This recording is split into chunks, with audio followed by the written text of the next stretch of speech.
Olá, amigos e amigas. Estamos iniciando o nosso Economia e Desenvolvimento desta semana. Semana que vem já aí, né? Vamos ter já feriado do Dia da Criança, 12 de outubro. E já vamos também nos aproximando do final de mais um ano, 2018. Enfim, quer dizer, as coisas aqui no Brasil vão começar a se decidir. Essa eleição que teve aí no final da semana passada, vamos ver que os desdobramentos disso. A importância que se tem nisso, eu sempre digo o seguinte: o Brasil está no momento em que vai definir que país que tu quer, que tipo de nação, que tipo de democracia. Se nós queremos a liberdade, conviver com a liberdade, como desde lá da Grécia Antiga, né? Que a Grécia foi o berço da civilização, o berço das liberdades, até chegar à Idade das Trevas, também lá teve a Idade das Trevas, né? 1000 e poucos a 800 a.C., mas isso passou e a Grécia ainda é modelo hoje de democracia política para todos nós. Então o Brasil está naquele momento em que tu vai decidir, ou tu quer democracia com as tuas liberdades individuais, a liberdade de ir e vir, a liberdade religiosa, a liberdade política, a liberdade de empreender. Este é o momento. Tem dois modelos que estão aí definindo as coisas. Um que vai nos roubar essas liberdades todas, nós sabemos bem quais são, e aqueles que representam a esperança do país de reverter esse quadro e tomar o rumo que o Brasil sempre deveria ter seguido, o rumo do desenvolvimento econômico, com democracia, com liberdades e com economia de mercado. Esses três fatores é que desenvolveram os povos. Os países mais desenvolvidos hoje são aqueles que têm a plena democracia, a liberdade de mercado e não sequer acaba namorando com certas ideologias que nos querem submeter, nos querem levar para o caminho da escravidão mental, que é a pior que tem. Tem muita gente que se conforma com isso, pega um bolsinha família lá e tal, e acha que esse é o grande fator da sua vida. Esse é o perigo. Então, muita determinação, muito discernimento, né, para você colocar o seu voto, que vai salvar ou então vai nos condenar definitivamente. Bom, vamos ao espaço conversando sobre contabilidade.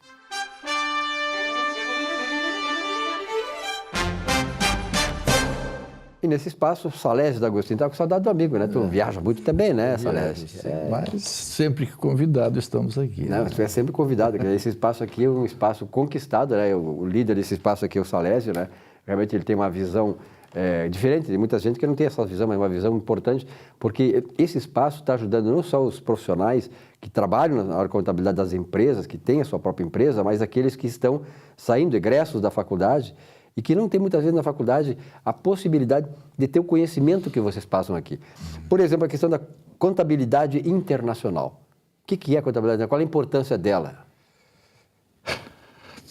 Eu acho que todos nós, como contadores, como estudantes de ciências contábeis, né, gostaríamos, evidentemente, que tivesse um tratado internacional para regular a forma de ajustar e de demonstrar as informações contábeis. Hoje, no mundo globalizado, vocês sabem que existem muitas empresas de capital aberto que negociam com o mundo inteiro. Evidentemente que cada país deve obedecer às suas normas internas e cada país tem a norma de como se estrutura e que se apresenta as demonstrações contábeis. Ora, mas que as empresas elas não são regionais, as empresas elas são mundiais. Então seria importante que houvesse uma padronização de como as demonstrações contábeis fossem ajustadas e como as demonstrações contábeis fossem representadas para que o mundo inteiro tivesse o mesmo tratamento. Infelizmente isso não acontece. Não acontece e nós não temos contabilidade internacional. Todos os países possuem a sua legislação própria e todos os países todos os contadores elaboram as demonstrações contábeis de acordo com as normas instituídas no seu país, ok? Então, o que existe é um organismo privado que se chama IASB, ok?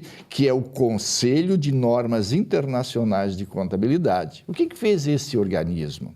É uma organização constituída por entidades contábeis de alguns países do mundo. Não, nós temos que orientar os investidores.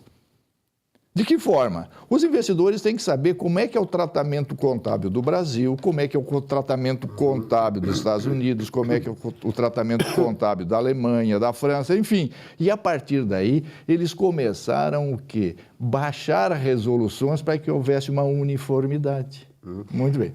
Existe o chamado Acordo de Basileia, que o Brasília subscreve, né?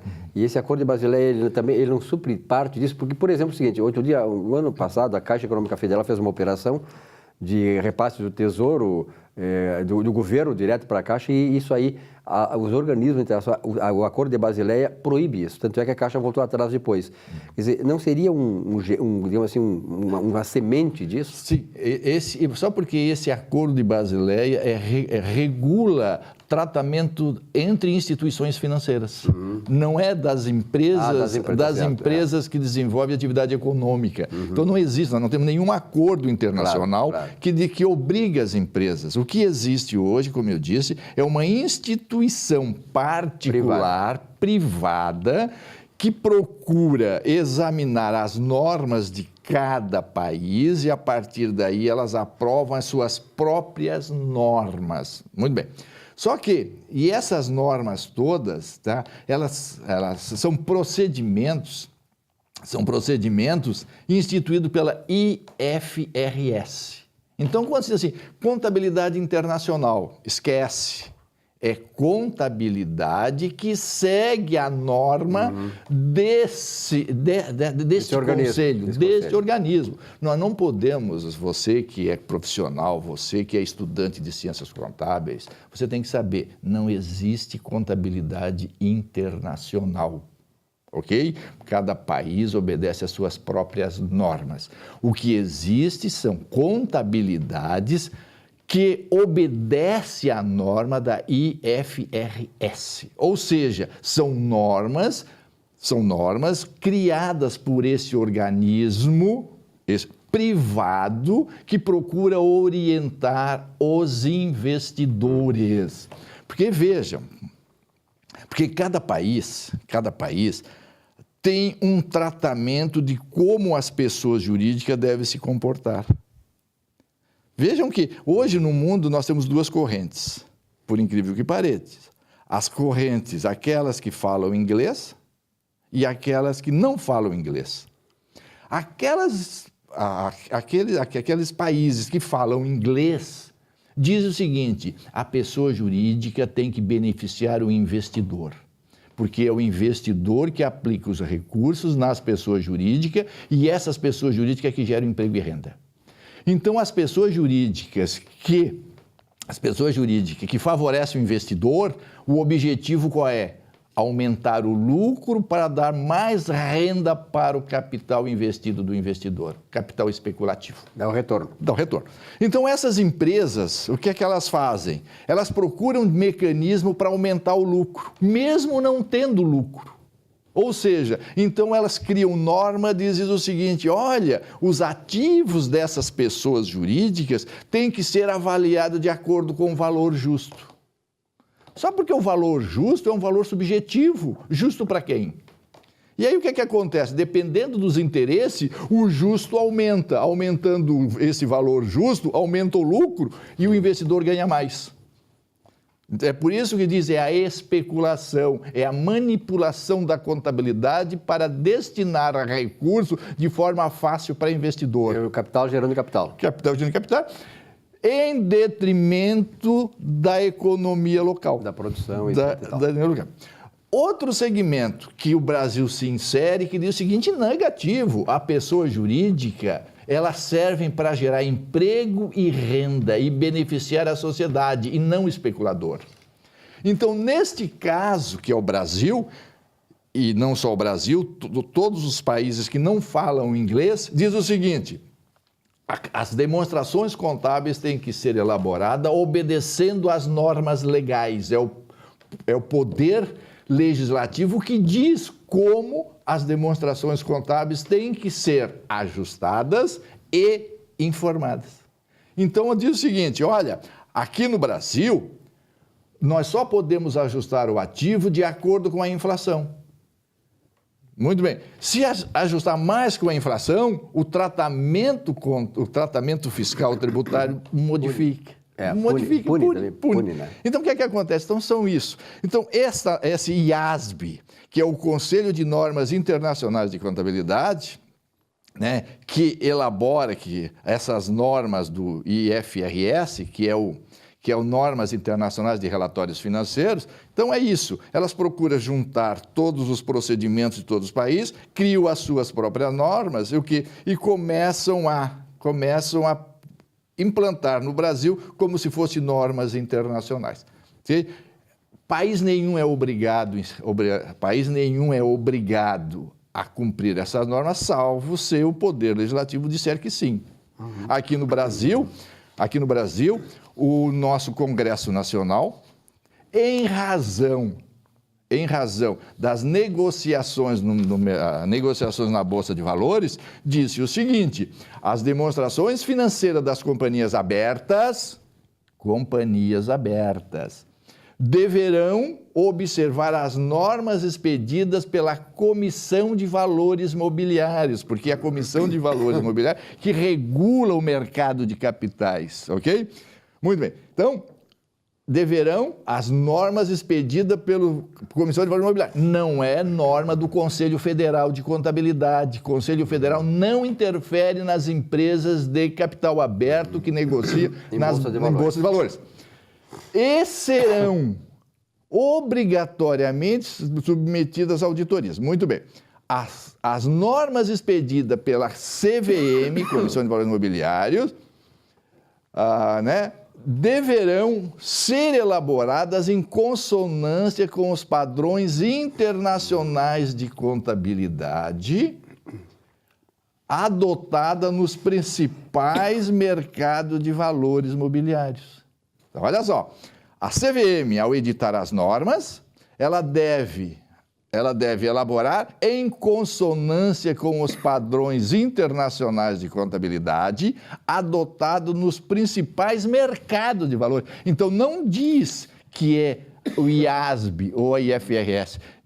Quem vai determinar quais são os principais mercados de valores? CVM. A CVM. E a CVM é que diz como deve ser feito. E a CVM pode alterar anualmente. Olha, esse ano, as sociedades de capital aberto vai obedecer esta norma porque o maior mercado faz desta maneira. Claro. Para que haja sempre uma uniformidade. Perfeito.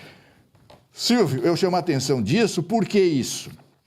Porque os alunos de ciências contábeis e os profissionais estão sendo induzidos a erro. Uhum. O Conselho Federal está dizendo para os alunos e para os profissionais que as normas expedidas pelo IASB, que refere-se a IFRS, que são normas internacionais de contabilidade. Não são normas internacionais de contabilidade. São normas que eles examinaram e acharam que isso deveria ser aplicado, mas não são obrigados. Isso é um alerta que eu dou para os alunos, porque como nós gostamos muito dos alunos e gostamos muito dos profissionais, eles têm que ter muita consciência disso. Se eles querem saber como é que a contabilidade na Argentina funciona, pega-se as leis da Argentina e faz a comparação. Se quiser saber como é que a contabilidade dos Estados Unidos funciona, pega a lei dos Estados Unidos e vê como funciona. Da Alemanha, da França e assim sucessivamente, para ter os parâmetros certos para dizer, é assim que funciona. E não através dessas normas que o IFR institui, porque isso não é do país, mas sim uma norma própria, criada através de uma análise de todas as leis e a partir daí diz, esse é o melhor padrão que deve ser aplicado. Salésio, muito bom. Muito obrigado. Semana que vem no espaço conversando sobre contabilidade. Estamos aí, à disposição de todos. Até lá.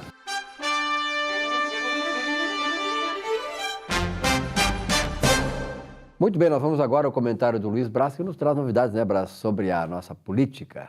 Meu amigo Silvio Lopes, um grande abraço, querido. Olha, estou de novo aqui no seu programa, no Economia e Desenvolvimento, para nós falarmos um pouco daquilo que está acontecendo no Brasil. Olha, eu estou gravando agora esse comentário e é claro que eu estou ainda gravando antes da eleição. A eleição vai acontecer domingo, né? E eu estou gravando aqui numa quinta-feira. Mas com toda certeza, eu estou muito preocupado com o que vai acontecer com o Brasil, independente de quem ganhar as eleições, de quem ganhou as eleições ou de quem vai ganhar, porque pode ter segundo turno. Eu até acho que vai ser decidido tudo no primeiro turno, mas eu estou achando, não vai ser um achismo. Mas pode ter segundo turno, claro que sim, não é? Mas essa hora, quando o programa está indo ao ar, já foi, não é? Já foi, nós já sabemos. Mas eu vou dizer o seguinte, eu estou preocupado porque, com certeza, esse grupo de esquerda que tomou conta do Brasil enterrou o Brasil de todas as formas possíveis. Nós ficamos devendo tudo aquilo que nós podíamos dever. Eles venderam, na verdade, venderam entre aspas, não é? Eles se locupletaram com a Petrobras, que era, na verdade, uma das maiores empresas do mundo. Eles conseguiram jogar isso fora no governo da Dilma, quando a Dilma era, inclusive, ainda presidente daquele conselho de administração da Petrobras, eles conseguiram jogar tudo fora. Infelizmente, não estão presos. Infelizmente, estão disputando eleições em todos os cantos. E, olha, eu fico assim muito triste porque, afinal de contas, a consciência política das pessoas faz com que as pessoas ainda não tenham a noção de que votar nessa gente é nos empurrar em direção da Venezuela, daquilo que está acontecendo na Venezuela, porque é muito triste o que acontece na Venezuela hoje. Os nossos irmãos venezuelanos estão tentando fugir de lá, vindo para cá, inclusive para o Brasil. E olha, nós não estamos bem aqui, mas eles vêm para cá para tentar fugir do inferno que está lá. E tem realmente um grande número de pessoas aqui no nosso Brasil que quer fazer com que o Brasil caminhe em direção a essa Venezuela. Mas vamos esperar que nada disso aconteça, vamos esperar que o melhor realmente venha a acontecer para o Brasil, não é? Eu estou gravando esse comentário antes das eleições e estou dizendo, olha, só espero que realmente o futuro do Brasil seja um futuro realmente mais brilhante, não é? Com o sol nos iluminando, nos aquecendo, para que nós possamos realmente doar aos nossos filhos, aos nossos netos, aquilo que nós não estamos tendo nos tempos atuais, que é realmente a verdadeira liberdade e políticos honestos nos dirigindo para que a gente possa ter certeza de que o amanhã será um amanhã um pouco melhor. Falando aqui de Porto Alegre, eu quero dizer que é uma bobagem o que esse grupo que está tentando o impeachment de Marquesan está fazendo. A coisa ainda não terminou. Na segunda-feira, eles podem tentar reapresentar essa cassação ao prefeito Marquesan. Mas, meu Deus do céu, será que essa gente não tem tempo para outra coisa? Para se apresentar. E olha, eu não sou lá, na verdade, o mais fã da administração do Marquesan. Acho que ele está errando demais. Mas, para cassação, precisa realmente ter uma coisa assim verdadeira. Ou ele está lesando, e não tem prova nenhuma que ele esteja lesando nada, até ele é um cara honesto, não é? Por tudo aquilo que a gente conhece, ele é um cara honesto. Ele é incompetente para governar, para ser o prefeito de Porto Alegre, não é? É outra coisa, completamente diferente. Mas a incompetência não leva realmente ninguém à cassação, porque senão, meu Deus do céu, seria cassação em todos os municípios brasileiros, ou pelo menos em quase todos os municípios brasileiros, dos estados, coisas assim. Mas vamos esperar que realmente nestas eleições nos sobre realmente um bom parlamento, bons parlamentos e também realmente boa presidência e bons governos estaduais. É tudo isso que nós realmente desejamos para um Brasil muito melhor, o Brasil do futuro.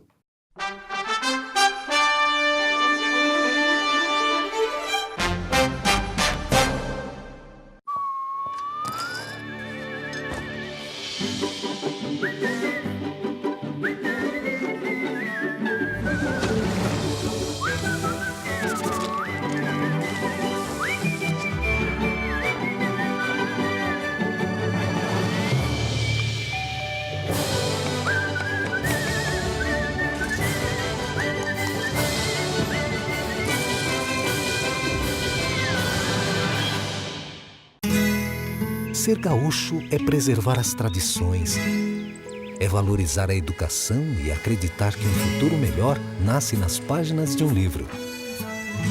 É nossa tradição trabalhar duro. Temos orgulho do suor que escorre do rosto.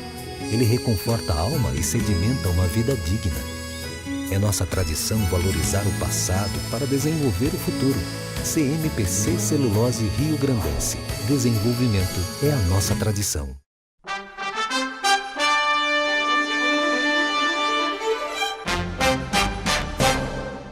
Muito bem, estamos de volta aqui com Economia e Desenvolvimento desta semana, né? Daqui a pouco já terminamos aí o mês de outubro e o fim do ano se aproximando. Recebemos neste espaço aqui do programa a doutora Roxane Pousi. Doutora Roxane, muito prazer em tê-la aqui. Sempre um prazer voltar. E eu sei que a senhora tem muitos compromissos, poderia vir mais vezes, porque o assunto é muito importante, trânsito, né? Qual é a novidade dessa semana, desse mês, enfim, qual é... Na verdade, a novidade é deste ano, né? Hoje eu queria trazer uma dica para os teus telespectadores aqui. Já está em vigência a CNH Digital. E o que é a CNH Digital? É uma facilidade que casualmente não é cobrada, porque quase tudo em trânsito é cobrado, que o cidadão hoje que tirou a sua habilitação, não precisa ser pela primeira vez, mas o último documento, a partir de 2 de maio de 2017, que aí atrás do seu documento tem um QR Code. Uma informação, uma imagem parecida como esta aqui. Tá? Ele vai ter a possibilidade de, com um escaneamento deste código, que é como se fosse um código de barras, ele fazer o download da sua CNH digital.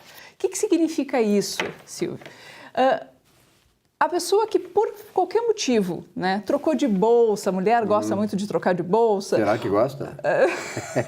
Para combinar com a bolsa roupa. E sapato, né? Bolsa e sapato. Ou os homens que eventualmente esquecem de colocar sua carteira de habilitação dentro da carteira, esquece de levá-la no veículo. Num caso de uma abordagem, se ele estiver com o seu celular, que certamente é muito mais improvável que ele esqueça, ele vai poder apresentar no seu celular a própria carteira de habilitação.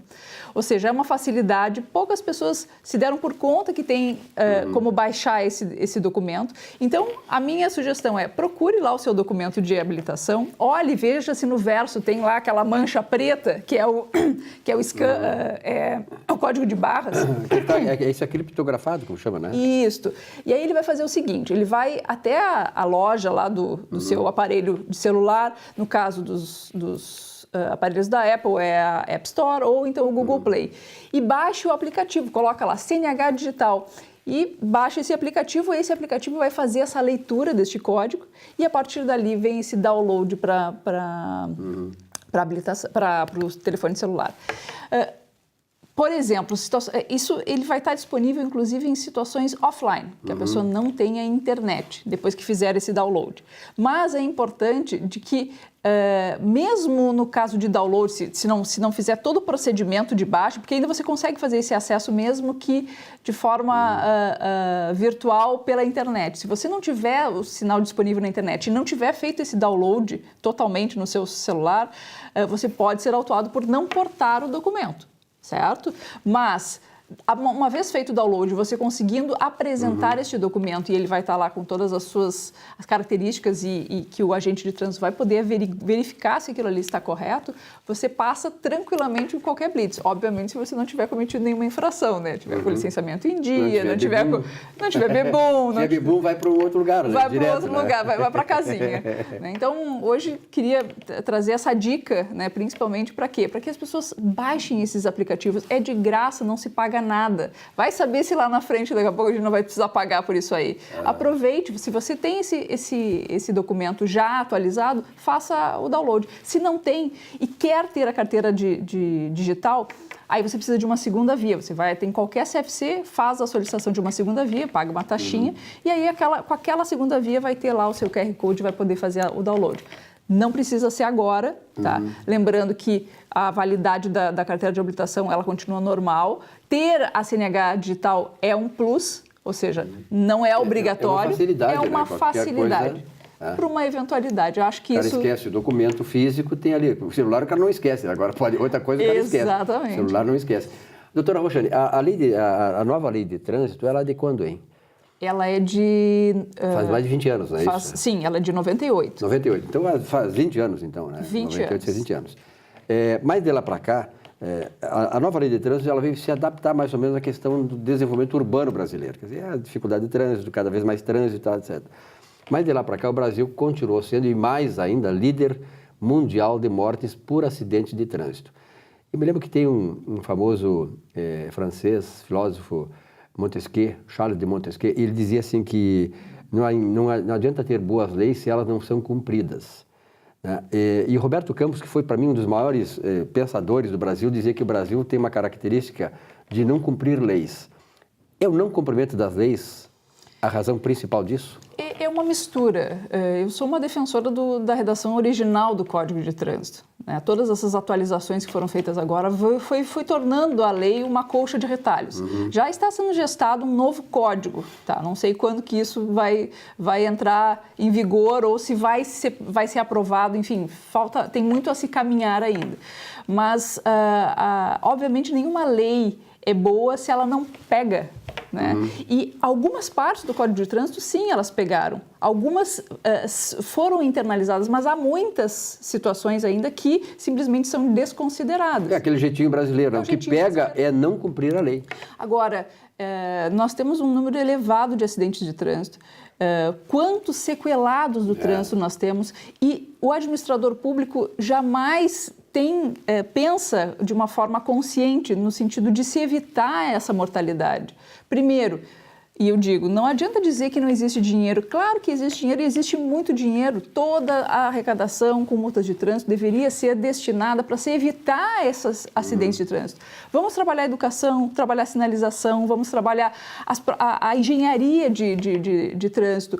Isso salva vidas. Enquanto destinarmos mais dinheiro para tratar o sequelado, que não produz mais, né? Ou seja, ele não tem mais como contribuir economicamente para o país. Enquanto estivermos destinando dinheiro para isso, ou para aquelas famílias que são perdas irreparáveis quando perde um ente querido no trânsito, enquanto não tiver essa visão, nós ainda vamos ter as leis, né? A culpa é das leis que não pegaram. O meu apelo aqui é que as eleições estão nos avizinhando e que o eleitor faça o voto consciente, também para aqueles candidatos que levantem essa bandeira do trânsito.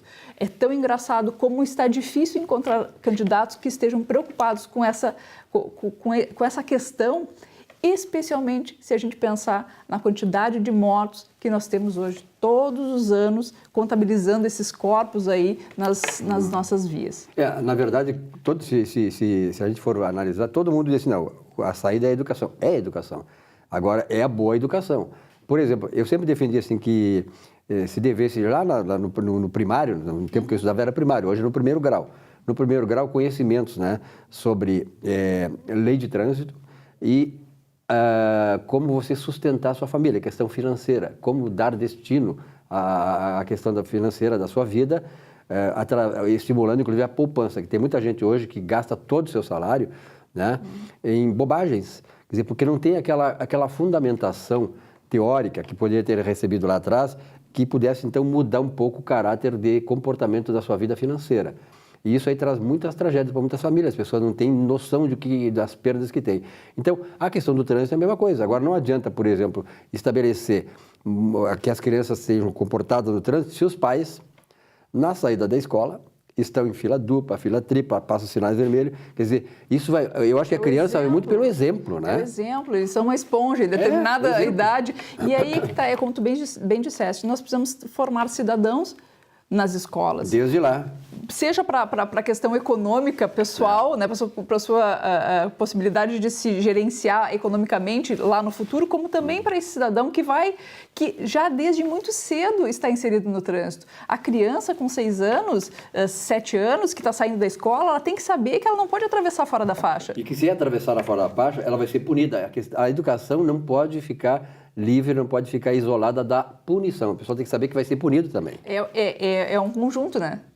As coisas, elas não funcionam, infelizmente, não funcionam sozinhas. Óbvio que um grau de excelência seria que todos tivessem o seu livre-arbítrio e vivessem em harmonia. Soubessem ter seu limite. Porque a lei, a senhora é advogada, eu não sou, mas a lei ela nasceu para quê? Para restringir a liberdade. A lei não é para expandir a liberdade, a lei é para restringir a liberdade.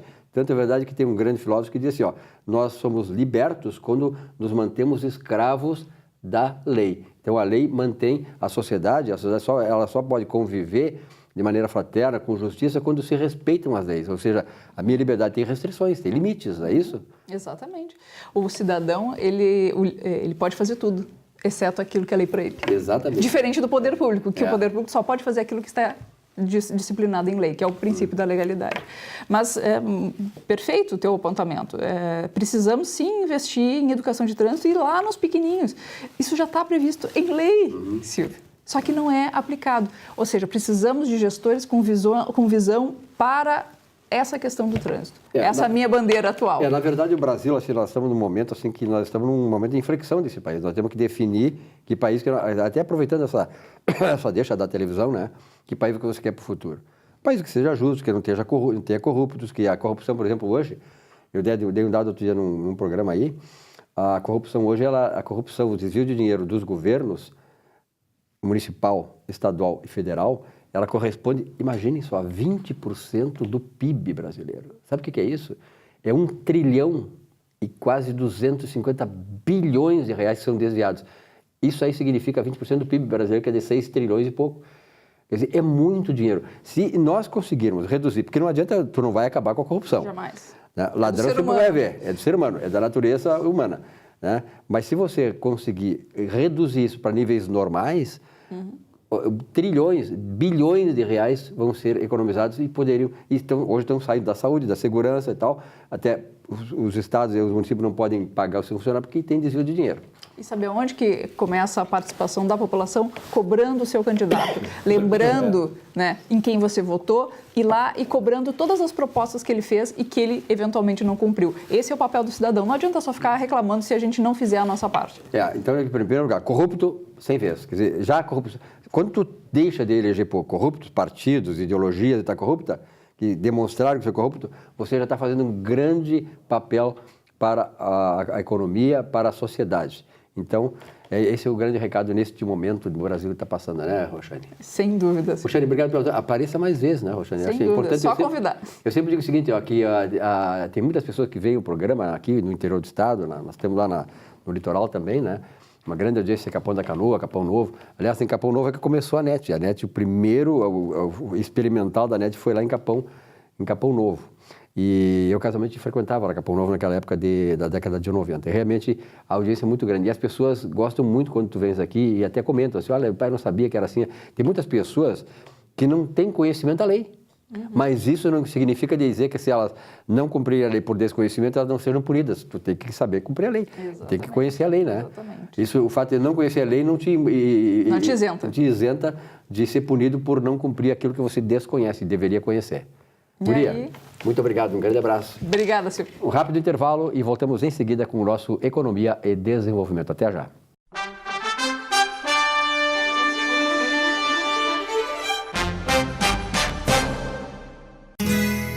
Ser gaúcho é preservar as tradições, é valorizar a educação e acreditar que um futuro melhor nasce nas páginas de um livro. É nossa tradição trabalhar duro. Temos orgulho do suor que escorre do rosto. Ele reconforta a alma e sedimenta uma vida digna. É nossa tradição valorizar o passado para desenvolver o futuro. CMPC Celulose Rio Grandense. Desenvolvimento é a nossa tradição.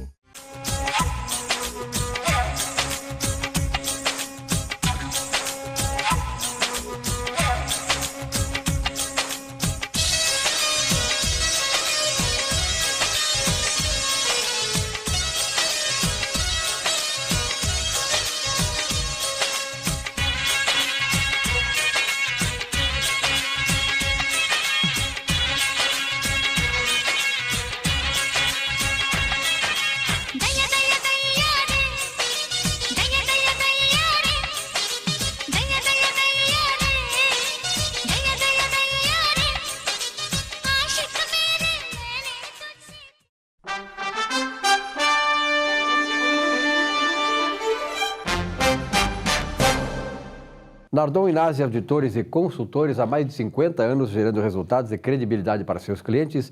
Sindareia, construindo o Rio Grande Forte. Um abraço aí, pessoal do litoral, da Capão da Canoa, Atlântida, Xangri-Lá, Capão Novo também, que assiste o nosso programa, e a região metropolitana de Porto Alegre, de Cachoeirinha até Novo Hamburgo, Estância Velha, enfim.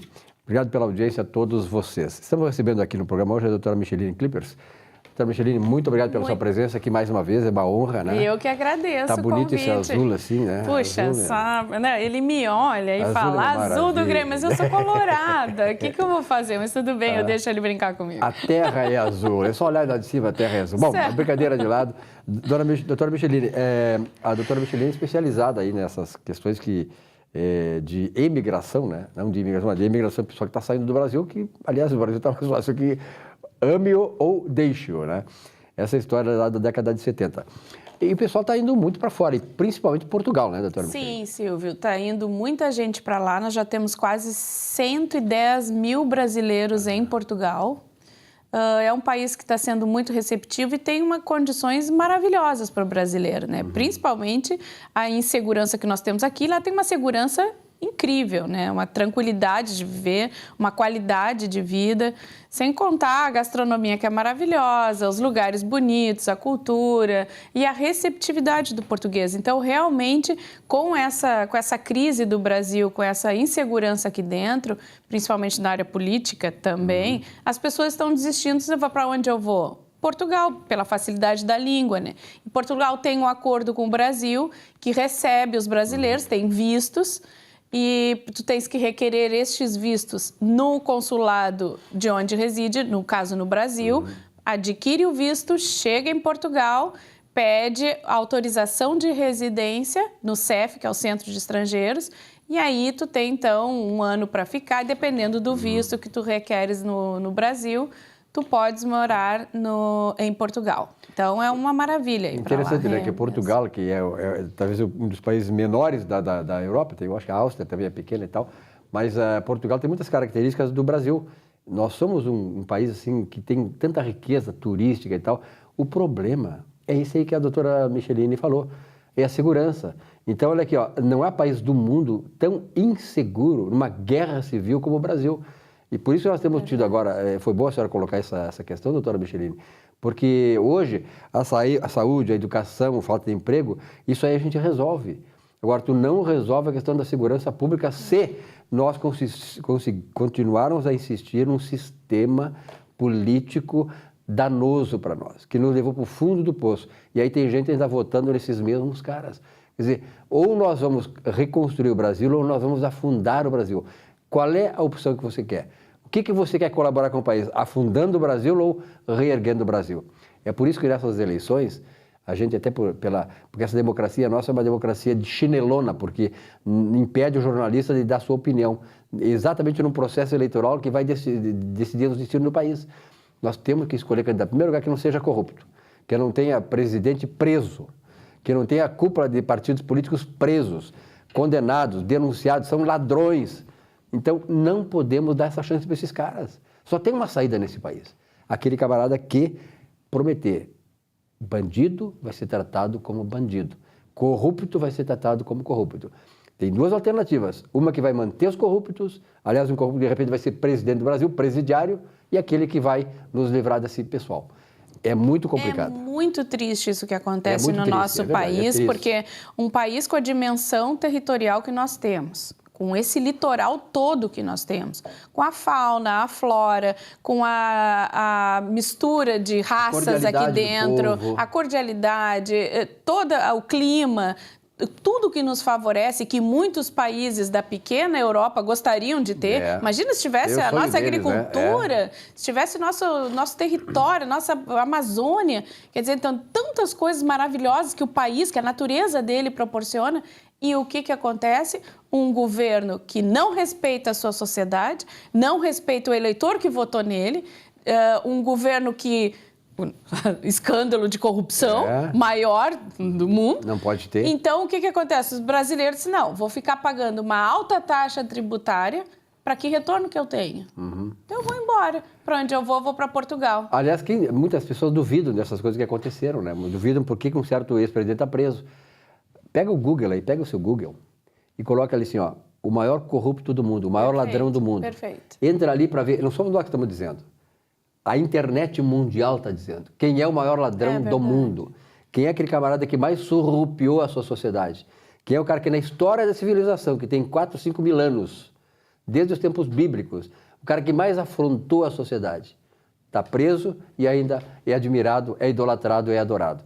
Quer dizer, esse tipo de Brasil nós não queremos. É inaceitável, é incompreensível, acho que é o termo mais adequado, quando tu falas com uma pessoa que tem teve uma certa instrução, tem um certo discernimento, dizer, não, eu vou votar no partido que roubou, neste camarada, porque ele protege o funcionário público, os pobres... Ele mantém os pobres pobres. Não, mas ele não mantém os pobres, ele roubou muito para poder. Ele usou os pobres como artimanha para poder roubar lá atrás dos bastidores. Quer dizer, então eu penso assim, é incompreensível. Eu não consigo entender uma pessoa. Tem um post que está rodando muito aí nas redes sociais que é: cada um vota com a sua consciência, mas eu não voto em ladrão. Cada um vota conforme o seu caráter. Eu não voto em ladrão. Então, eu acho que isso define, né? Se a pessoa é ladrão, como é que eu vou votar naquela pessoa?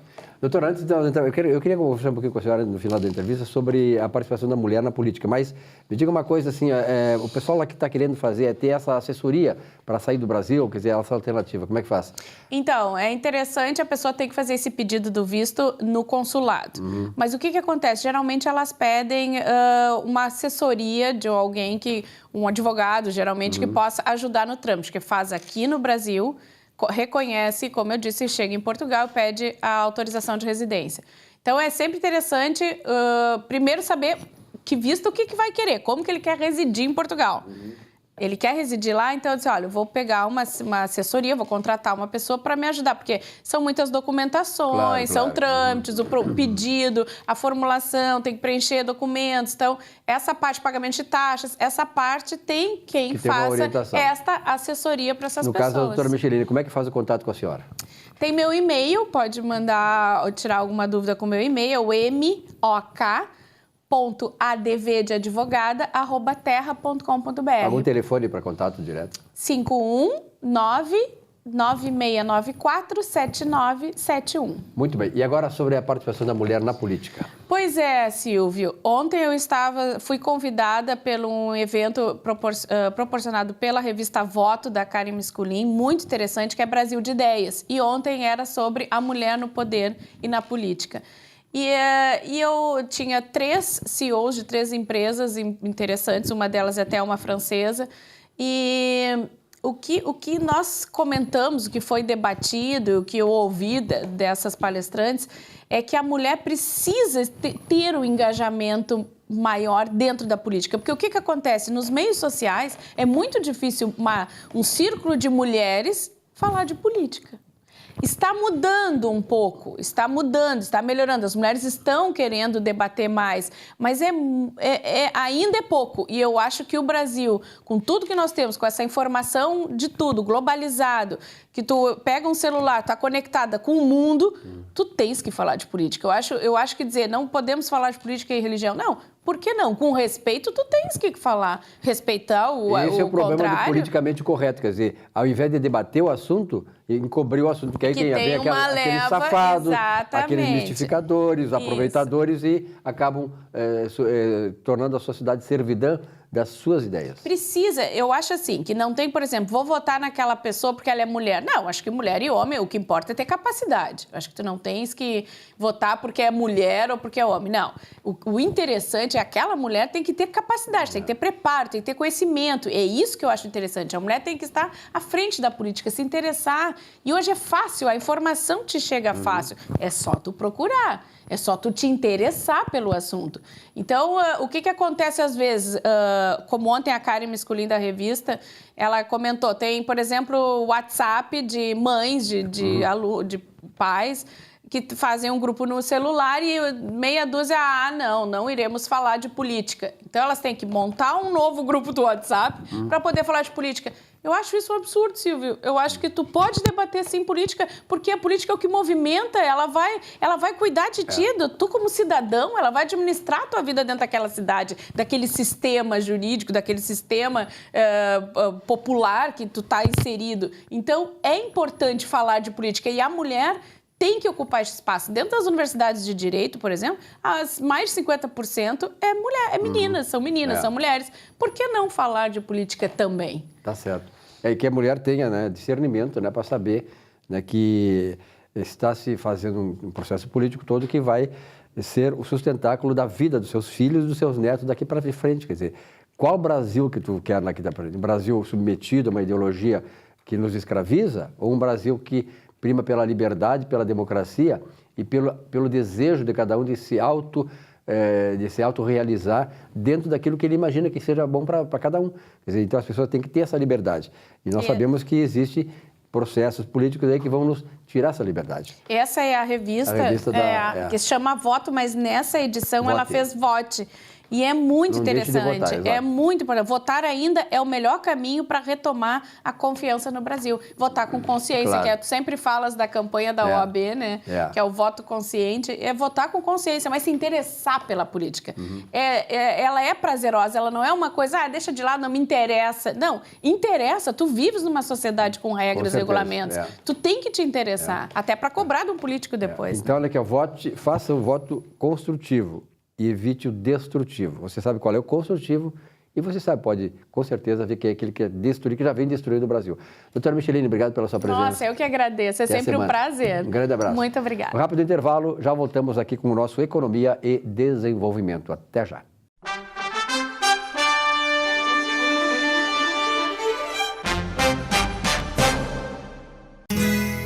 Ser gaúcho é preservar as tradições, é valorizar a educação e acreditar que um futuro melhor nasce nas páginas de um livro.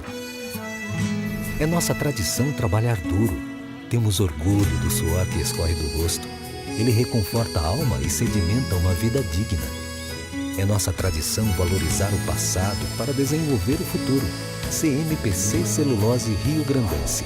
Desenvolvimento é a nossa tradição. Um show de humor gaúcho sem palavrão e com muita alegria e interatividade. Zurba Fagundes. Mais de 300 espetáculos no Rio Grande do Sul, Santa Catarina e Paraná, nos melhores palcos do Brasil. 2 vezes finalista no Festival da Mentira de Nova Brécia. Atração no Show do Tom. Programa Silvio Santos e Ana Hickman. Teatro, congressos, encontros, jantares, brigas de casal e bocas livres em geral. Zurba Fagundes. Diversão garantida ou seu mau humor de volta. Contrate esse artista gaúcho antes que ele morra de fome.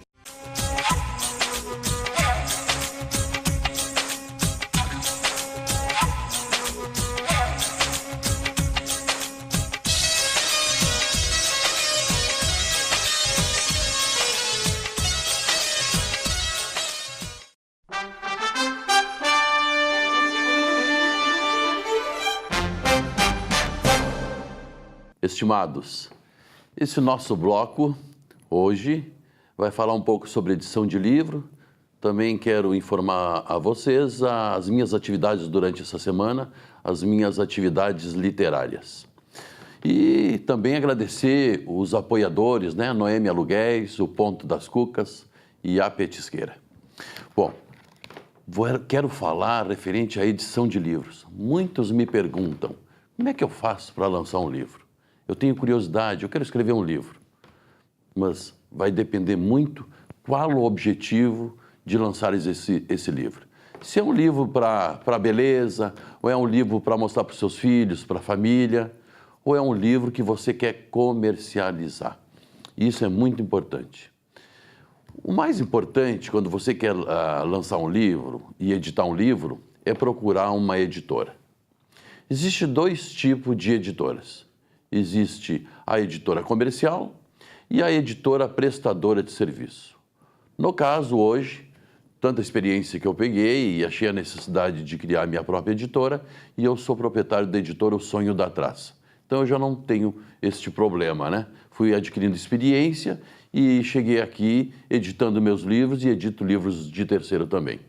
Mas o mais importante é escolher a editora por quê? Porque se você quer um livro para comercializar, você vai procurar uma editora prestação de serviço. Porque daí a editora, a prestadora de serviço, vai fazer aquilo que você quer, como você quer. Você vai escolher o gênero, tudo vai enquadrar o seu texto e, de acordo com a editora, você vai ter totalmente propriedade desse texto, desse livro, né? E vai ter também ações de comando, como você quer. Você vai ter autonomia. A editora comercial, dificilmente eles lhe procuram, né?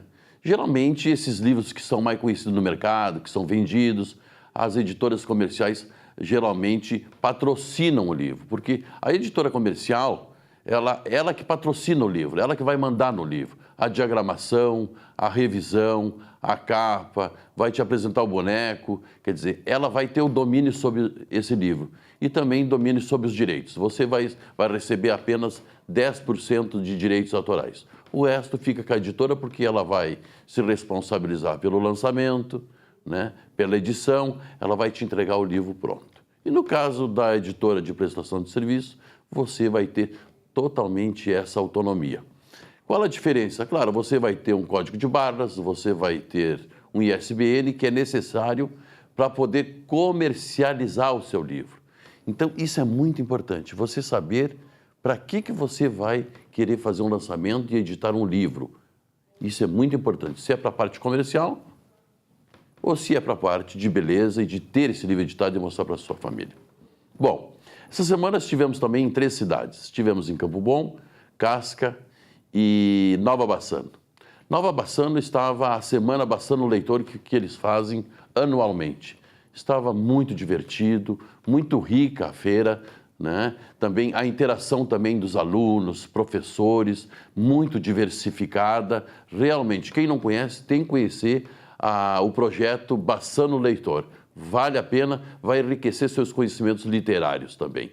E estivemos em Casca, tratando sobre o projeto do filme, e estivemos ontem também no pré-lançamento da Feira do Livro de Campo Bom, onde eu estarei dia 19, fazendo uma palestra na parte da manhã e na parte da tarde. Eu espero vocês lá. Olha, eu queria desejar um feliz fim de semana a todos. Não esqueçam de fazer essa oração, de agradecer a Deus, porque geralmente nós só pensamos nos nossos problemas, né? Nós não pensamos no outro, não pensamos no bem comum.